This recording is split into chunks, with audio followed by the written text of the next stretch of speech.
Imagine walking into a company, the one asterisk asterisk you asterisk asterisk built from the ground up, only to be treated like you don't belong.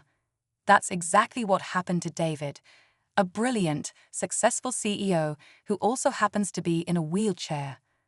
Dressed in a simple hoodie and jeans, he wasn't looking for special treatment, just a fair chance to see how his employees handled new applicants. But what he got instead? A first-hand look at the ugly truth lurking behind closed doors.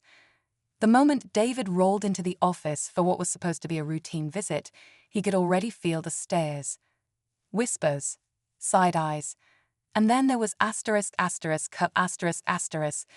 Lisa, the HR manager. She barely looked up from her desk before sighing dramatically. You asterisk asterisk must asterisk asterisk be lost, she said, her tone dripping with irritation.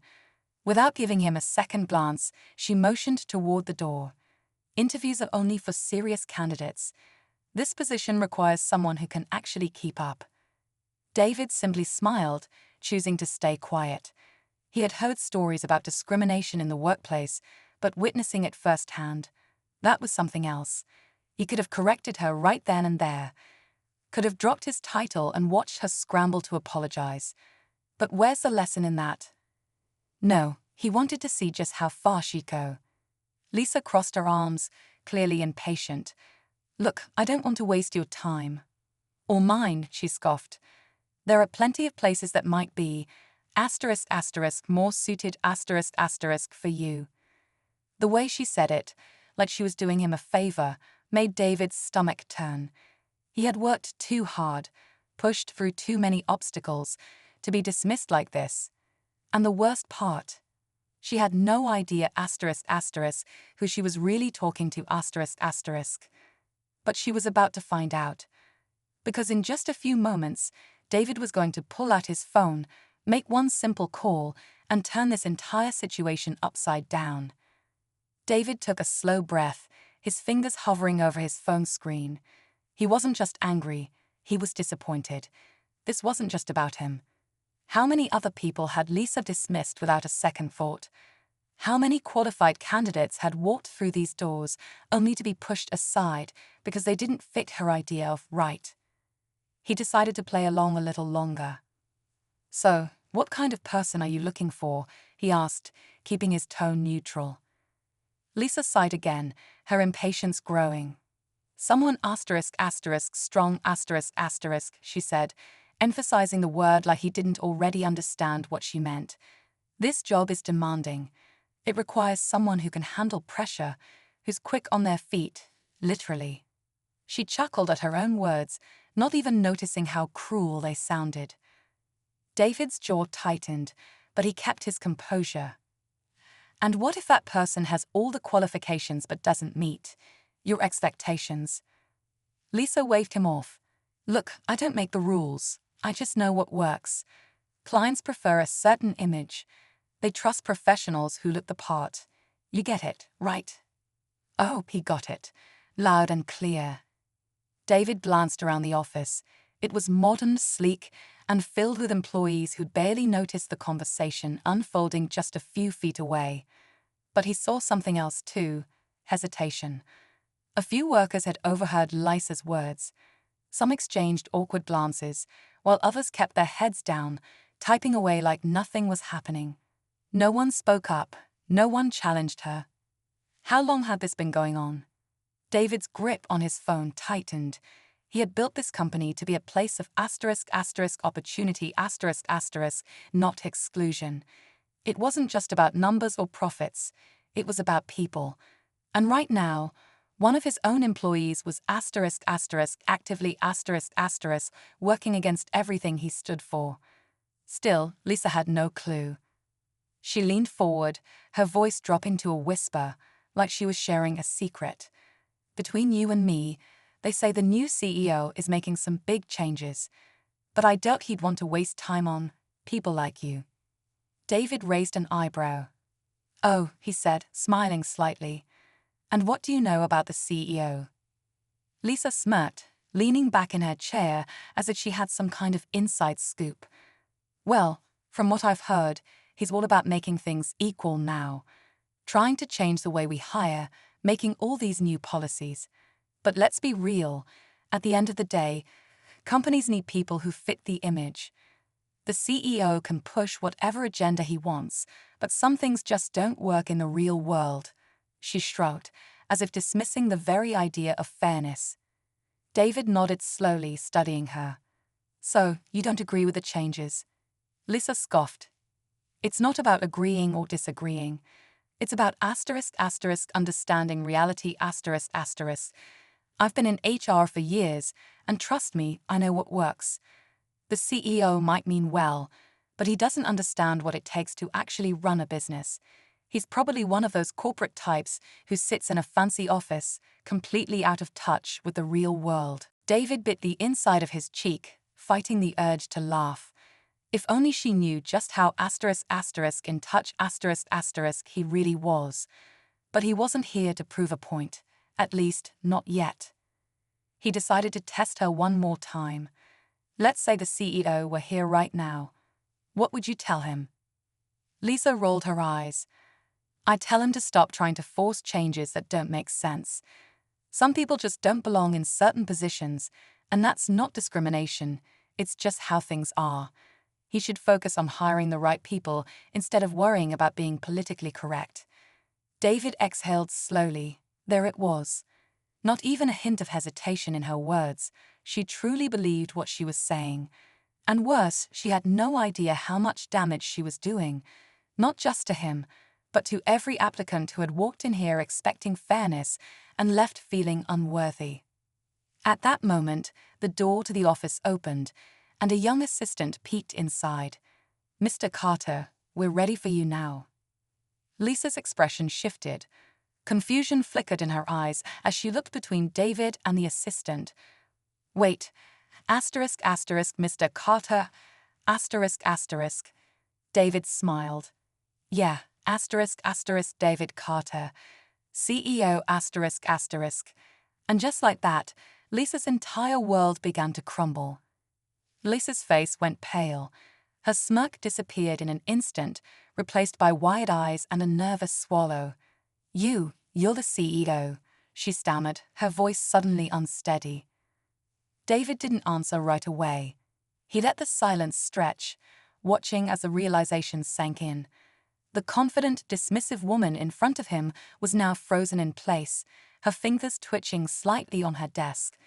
The same woman who had just spoken so boldly about who did and didn't belong was now scrambling to process the truth. He finally nodded. That's right. His voice was calm, but there was no mistaking the weight behind his words. Lisa forced an awkward laugh. I didn't know. I mean, if I had known.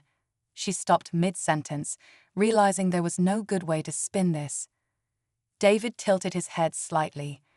Would it have changed anything? She opened her mouth, but no words came out.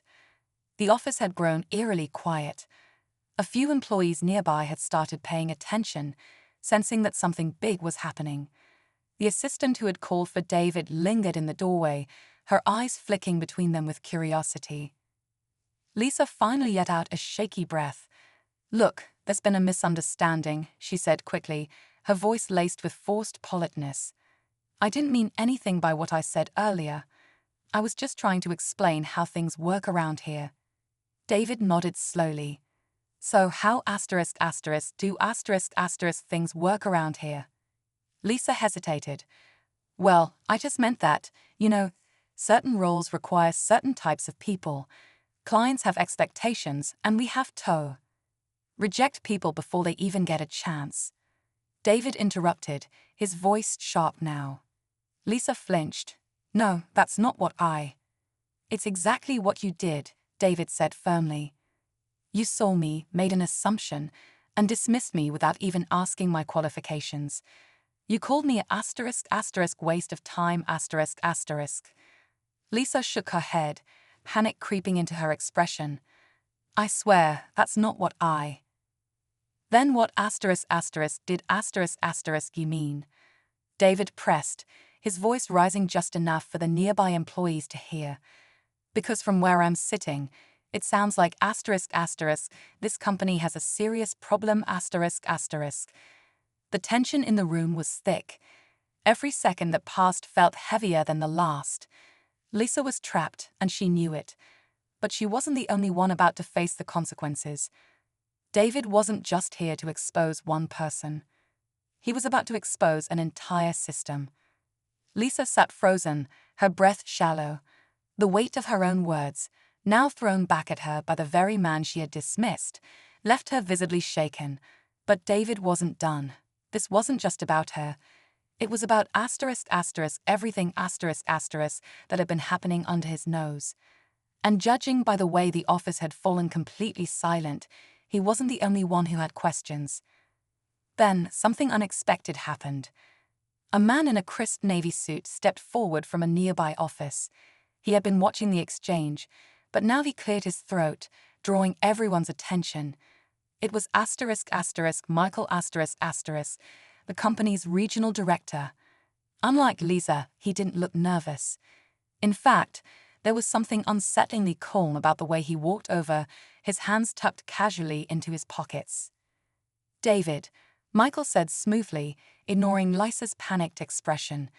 "There's no need for all this drama. I'm sure Lisa just made an unfortunate mistake." David's jaw tightened. "A mistake," he repeated. Michael nodded. "She didn't know who you were. If she did, I'm sure she would have handled things differently. Let's not blow this out of proportion." David studied him, suddenly realizing that Lisa's attitude might not have been an isolated issue. She wasn't just comfortable saying those things. She had been confident and confidence like that didn't come from nowhere. "So, let me get this straight," David said slowly, his voice steady. "You're not concerned about what was actually said. You're just concerned that I heard it." Michael's easy smile didn't falter. "Come on, David. This is a business. We have to make hiring decisions based on what's best for the company." David could feel the tension shift. Employees were no longer just watching out of curiosity. They were listening Some looked uncomfortable. Others exchanged glances as if confirming something they had suspected all along. "And who decides what's best?" David asked. "Because from what I've seen today, we're not exactly giving people a fair shot." Michael's smile faded slightly. "You're overthinking this. Let's talk in private." David shook his head.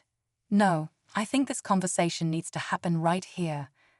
Lisa sank lower in her chair, but Michael wasn't backing down.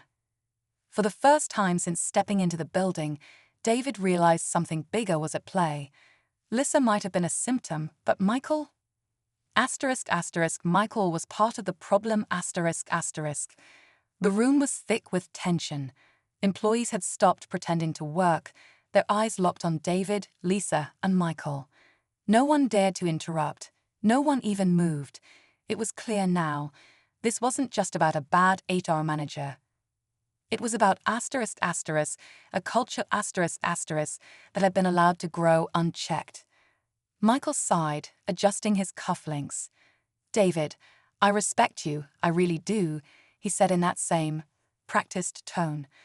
"But you're letting emotions cloud your judgment. Business isn't about feelings, it's about results. And results come from hiring the right people. That's all Lisa was trying to do." David held his gaze. "And what exactly makes someone the right person?" Michael shrugged. "Someone who fits. Someone who represents the company well." He motioned around the office. "Look at how successful we've been. Clearly, our hiring practices are working." David felt his stomach tighten. How many talented people had been turned away because of that mindset how many had been dismissed before they even got a chance. He glanced around, noticing how some employees looked down, avoiding his gaze. Others, though, met his eyes. There was something unspoken there, something that told him this wasn't the first time they had witnessed this kind of thing. And then the final piece of the puzzle fell into place. David turned to Lisa. "That new CEO you were talking about, the one you assumed wouldn't care about people like me." He leaned forward slightly. Where did you hear that? Lisa hesitated, her eyes flicking to Michael for guidance. Michael tensed. That was all the confirmation David needed. He exhaled sharply. Wow. So that's how deep this goes. He looked back at Michael. You knew exactly what Lisa was doing.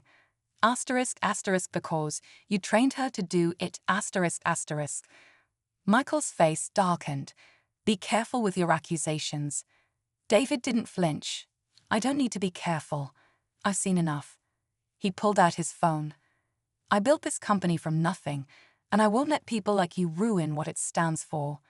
Michael scoffed. And what do you think you're going to do? David's expression didn't change. You'll find out soon enough. And with that, he pressed asterisk asterisk call asterisk asterisk, ready to dismantle the very system that had been working against the people it was supposed to lift up. Michael's smirk faltered as David held the phone to his ear. The confidence he had carried just moments ago was gone, replaced by something much colder, fear. Lisa, still pale, sat motionless, clearly realizing that whatever was about to happen was asterisk asterisk bigger asterisk asterisk than just her. Yeah, it's me, David said into the phone. I need you to pull up all HR records from the past 3 years, every hiring decision, every rejection, and I want a full report on the trends. He paused, glancing at Lisa and Michael. Oh, and have legal on standby. We might need them. The room was silent. Michael took a step forward, forcing a chuckle. David, come on. This is unnecessary. We can asterisk asterisk fix asterisk asterisk this. David met his gaze, calm but firm. No asterisk asterisk I asterisk asterisk can fix this. And I will. Michael swallowed hard, but he wasn't the only one looking nervous now. Lisa, once dismissive and overconfident, was gripping the edge of her desk like it was the only thing keeping her upright. Other employees, the ones who had been too afraid to speak up before, exchanged knowing glances. And then, the most surprising thing happened. One of the employees, a young woman from the corner desk, cleared her throat. Mr. Carter, she said hesitantly. I just wanted to say thank you. Another employee nodded. Me too. Then another and another. David felt something shift. The culture Michael and Lisa had built thrived on silence. But now, that silence was asterisk asterisk. But now, that silence was asterisk asterisk breaking asterisk asterisk. Michael took a deep breath. You really think you can change everything overnight? David tucked his phone away and looked him in the eye. No. But I can asterisk asterisk start asterisk asterisk today. Michael didn't have a response. David turned to Lisa. You're done here. His voice was even, but there was no room for argument. Lisa opened her mouth, but no words came. She knew it was over. As she and Michael stood there, their once solid foundation crumbling beneath them, David looked around the room, at the people who asterisk asterisk deserved better asterisk asterisk. And this time, he was going to make sure they got it.